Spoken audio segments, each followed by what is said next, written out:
سب سے پہلے پر جو ہے وہ انوار اللہ کاکڑ کو پکڑ کے جیل میں بند کریں اور اس سے ایک سرکاری جہاز لے کے ساری دنیا کا اپنی فیملی کو بٹھا کے چکر لگایا اس نے، اس سے پورا پیمنٹ اس کی لی جائے۔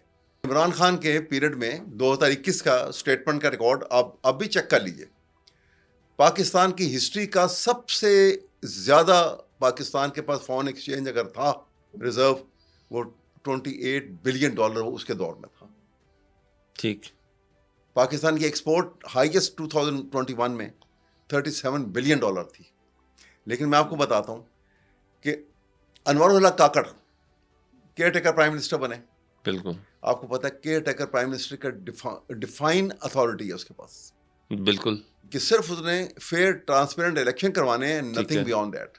انہوں نے تو کانٹریکٹ سائن کر دی، انہوں نے تو زمینیں تک دے دی تھی، کچھ بھی نہیں کر سکتا، یہ سب غلط کیا اس نے، نہ کر سکتے تھے، اس کے اختیارات میں نہیں ہے یہ بات، اس کے ڈے ٹو ڈے اسمبلی سے کوئی قوانین چینج کروایا اس کے اوپر بقاعدہ، کون پھر بھی چینج، یہ قانون تو ابھی بھی موجود ہے، ابھی پڑھ لیں پھر ایون دین شہباز شریف نے جاتے جاتے کیے تھے انوار اللہ کاکڑ کے لیے۔ ہاں یہ سب دیکھیں نا، اب یہی تو میں کہہ رہا ہوں کہ اگر یہاں پہ کوئی فیئر حکومت ہو، نیشنلسٹ حکومت ہو اور بلا خوف کوئی فیصلے کرنے والے ہوں، سب سے پہلے پر جو ہے وہ انوار اللہ کاکڑ کو پکڑ کے جیل میں بند کریں اور اس سے ایک سرکاری جہاز لے کے ساری دنیا کا اپنی فیملی کو بٹھا کے چکر لگایا اس نے، اس سے پورا پیمنٹ اس کی لی جائے۔ اس نے گندم پاکستان سے ایکسپورٹ کر لی، گندم کی جو ہے گندم ہمارے جو ہے گوڈاؤن میں سرپلس پڑی ہوئی تھی، اس نے امپورٹ کر دی صرف کیک پیکس کے لیے،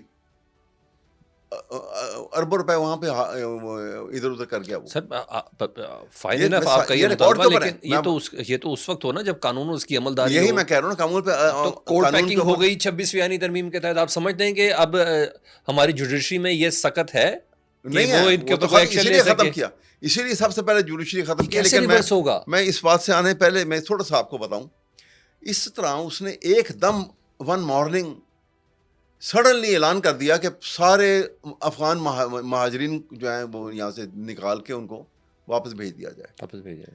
23-24 لاکھ پاکستان میں بیٹھے ہوئے تھے یہ مہاجرین، اور یہ بیٹھے ہوئے آج سے 20 سال پہلے سے، 20 سال پہلے ایک جنریشن پڑھ کے جوان ہو چکی ہوئی ہے، اولادیں ایز مچ پاکستانیز۔ بالکل۔ تھرڈلی ہماری ایجنسیز میں، جس میں ISI ہے، اس میں IB ہے، اس میں ملٹری انٹیلیجنس ہے، دوسری ایجنسی، کسی میں ان لوگوں جو یہاں مہاجرین بیٹھے ہوئے تھے، کسی ٹیررسٹ ایکٹیویٹی کے اندر ان میں سے کسی آدمی کا نام نہیں ہے۔ ٹھیک، مینیل جاب کرتے، چھوٹے چھوٹے کام وہاں بیٹھ کے کرتے تھے، ان کو نکالنے کا فیصلہ جو اس نے کیا اور وہ اٹھانے کا ایک دم سے یہ ٹریگر کر گیا، اس کا ویٹ کر رہے تھے انڈیا اور افغانستان۔ اور سر وہ باقاعدہ طور پر وہ اسٹیٹمنٹ بھی آ گئی نا ان کے وزیر اعظم کی، اور ان کے افغانستان کے وزیر اعظم نے کہا، ملا حسن اخوند نے، انہوں نے کہا پاکستان کا سلوک غیر اسلامی، غیر انسانی اور تمام اصولوں کے خلاف ہے، مہاجرین کے خلاف طاقت کے استعمال کی شدید مذمت کرتے ہیں۔ اور افغان طالبان رہنما نے بھی یہ کہا کہ اب ہم ریسیو کریں گے، خوش آمدید کہیں گے افغان پناہ گزینوں کے بدلے میں TTP کو اور بلوچستان کے افغانستان کے اندر۔ آپ کو ایک خطرناک واقعہ جو آئندہ جو مجھے نظر آ رہا ہے، کیونکہ میں وہ سمجھتا ہوں جیسے علامہ نے کہا تھا نا کہ حادثہ جو ابھی پردہ افلاک میں ہے، عکس اس کا میرے آئینہ ادراک میں ہے۔ واہ، دیکھیے آپ کی 2 جنگیں لڑی آپ نے انڈیا سے، 65 میں لڑی، 71 میں لڑی، ٹھیک ہے۔ ان دونوں جنگوں میں آپ کی تمام فوجیں جو تھیں وہ ایسٹرن ونگ کے اوپر، ایسٹرن بارڈر پہ انڈیا کے اگینسٹ، بارڈر کے ساتھ ساتھ لڑائی میں مصروف تھی، ٹھیک ہے۔ ویسٹرن بارڈر آپ کا بالکل خالی تھا، ٹھیک ہے، کوئی ایک فوج بھی نہیں تھی وہاں پہ۔ ایک گولی کسی افغانی نے چلائی آپ کے خلاف؟ نہیں چلائی، بالکل۔ اب وہی افغانی، اس کے بعد آپ نے 10 سال جو سوویت یونین افغان وار میں پاکستان نے 10 سال افغانیوں کو شانہ بشانہ یہ جنگ لڑی، اور وہ اتنا پاکستان پہ ڈپینڈ کرتے تھے کہ آپ کو معلوم ہے کہ پہلی یہ جب ان کی حکومت بنی مجاہدین کی، تو وہ پشاور کے اندر حکومت بنی تھی، بالکل اتنا وہ ہمارے پہ ڈپینڈ کرتے تھے۔ آج کیوں مخالفت ہو گئی؟ اور اس مخالفت میں آپ نے کوئی سٹیپ لیا کہ ان کو ہم دوبارہ سے راضی کریں کہ بھئی آپ نے بڑی قربانیاں دی ہوئی ہیں، آپ ہمارے مسلمان بھائی ہو، ہم آپ سے سیٹل کر لیتے ہیں کہ کس طرح سے ایویکیویشن کا پروسیس کیا ہوگا. آپ کو نہ چھیڑتے اس کو. 3.5 سالوں میں انگیج ہی نہیں کیا, ہم سایوں کو انگیج نہیں کیا, نہ ہم نے انڈیا کو انگیج کیا, نہ ہم نے افغانستان کو انگیج کیا. میں اگلا خطرناک واقعہ بتانے لگا ہوں. یہ حقیقت ہے اور یہ گورنمنٹ بھی کہہ چکی. انڈیا جو ہے, انڈیا کا پیسہ استعمال ہو رہا ہے, امریکہ کا اسلحہ استعمال ہو رہا ہے, اور پاکستان اور افغانستان کی سرزمین استعمال ہو رہی ہے, اور ہمارے پہ ٹیررسٹ اٹیک ہو رہے ہیں. ایسا ہی ہے اس وقت, ایسا ہی ہے نا. بالکل ایسا ہی. سنیں, ایسے حالات میں ایک لینڈ لاک کنٹری کو بجائے اس کو کوئی سبق سکھائیں, اس کو کہ روکو, ہم تمہاری ساری ٹریڈ بند کر دیں گے. ٹھیک ہے. آپ نے اپنی چینی ختم کر کے, آپ نے شہباز شریف نے افغانستان میں چینی ایکسپورٹ کر دی, اور اتنی کر دی کہ چینی کی قلت ہو گئی. 180 پہ چلی گئی جی, 180 90 پہ چلی گئی. جب قلت ہو گئی, شور مچ گیا, تو انہوں نے چینی فوراً اجلت کے اندر امپورٹ کی. اور امپورٹ کس سے کی؟ دوسرے جانی دشمن کے ساتھ, انڈیا سے. آپ بتائیے, یہ دشمن ہے پاکستان کے, کہ ہمیں کہتے ہیں کہ دشمن ہے؟ سر ایکسپورٹ کرنے میں فائدہ ہوا نا, کیونکہ انڈسٹریاں بھی اپنی ہیں ان کی. انڈسٹریاں بھی اپنی ہیں نا. دونوں میں فائدہ لینے والوں نے تو بہت فائدہ کیا دونوں میں. اور سر ادھر کو 5-7 روپے بڑھے تھے. اور میں اگلا واقعہ آپ بتاؤں, دیکھیں ایک, اب آپ یہ بات اتنی خطرناک بھی ہے اور یہ اہم بھی ہے, اس لیے میں کر رہا ہوں. افغانستان کی جو یہ صورتحال پیدا ہو گئی ہے اور یہ بڑھ رہی ہے, ابھی آپ نے دیکھا کہ ان کے پرائم منسٹر کا تھریٹ آ گیا آپ کے سامنے. بالکل. مجھے یہ خطرہ ہے کہ انڈیا نے جیسے کشمیر کو انیکس کر لیا, پارٹ آف انڈیا یونین بنا لیا. ٹھیک ہے, ہو گیا نا, بالکل ایسا کا حصہ بن گیا. بالکل. انہوں نے یہ بھی تھریٹ کر دیا کہ آزاد کشمیر کو اب ہم نے لینا ہمارے لیے ضروری ہے, کہ وہ ہمارا حصہ ہے جو پاکستان کے پاس ہے. ٹھیک ہے, بالکل.